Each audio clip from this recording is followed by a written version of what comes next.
Astro उत्सव पर आपका स्वागत है। दोस्तों, भगवान भोलेनाथ के पूजन में भस्म का विशेष महत्व बताया गया है। आपको बता दें कि 12 ज्योतिर्लिंग में से एक ज्योतिर्लिंग जो कि उज्जैन में महाकालेश्वर के नाम से प्रसिद्ध है, यहाँ भगवान शिव की भस्म से आरती की जाती है। ये प्राचीन परंपरा सदियों से चली आ रही है। भगवान शिव जितने सरल और भोले हैं, उतने ही रहस्यमय भी। आइए आज इस वीडियो में जानते हैं कि शिव पूजन के दौरान भोलेनाथ को भस्म क्यों अर्पित की जाती है। सबसे पहले जानेंगे भस्म के महत्व के बारे में। शिव पुराण में ये बताया गया है कि भगवान शिव का प्रमुख वस्त्र भस्म है, क्योंकि भस्म ही सृष्टि का सार है। एक दिन इस पूरे संसार को भस्म के रूप में परिवर्तित होना है। आपको बता दें कि भगवान शिव के शरीर पर लगाई जाने वाली भस्म कोई साधारण राख नहीं होती, बल्कि ऐसा कहा जाता है कि ये काशी में जलने वाली सुबह की पहली चिता की राख होती है, जिसे चिता भस्म के नाम से भी जाना जाता है। जानते हैं भस्म से संबंधित कथा के बारे में। भस्म को लेकर एक कथा प्रचलित है, जिसमें ये बताया गया है कि जब माता सती ने क्रोध में आकर हवन कुंड में प्रवेश किया था, तब भगवान शिव उनके देह को आकाश से लेकर पृथ्वी लोक में हर जगह लेकर घूम रहे थे।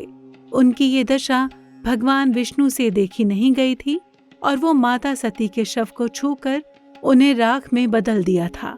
ये देखकर भोलेनाथ दुखी हो गए और माता सती की राख को अपने पूरे शरीर पर लगा लिया।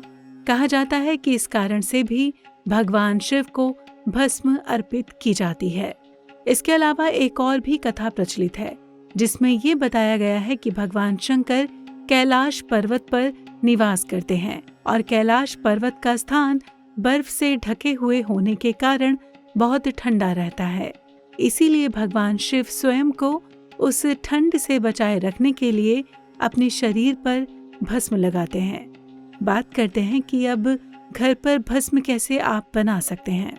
शिव पुराण में भस्म बनाने की विधि बताई गई है, जिसके अनुसार कपिला गाय के सूखे हुए गोबर, शमी, पीपल, वट, अमलतास, बेर और पलाश की लकड़ियों को साथ में जलाकर मंत्रोच्चार किए जाते हैं।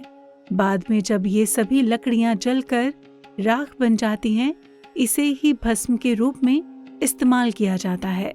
इस भस्म को कपड़े की मदद से छान लिया जाता है और शिव पूजन में भस्म के रूप में इस्तेमाल किया जाता है। भगवान शिव को भस्म लगाने के पीछे शिव पुराण और कथाओं में ये मान्यताएं बताई गई हैं, जो अभी हमने आपके साथ साझा की। आशा करते हैं ये विशेष जानकारी शिव भस्म से जुड़ी हुई आपको बेहद पसंद आएगी। और अगर ये जानकारी आपको अच्छी लगी हो तो इस वीडियो को लाइक करें, शेयर करें, सब्सक्राइब करें एस्ट्रो उत्सव को और देखते रहें एस्ट्रो उत्सव।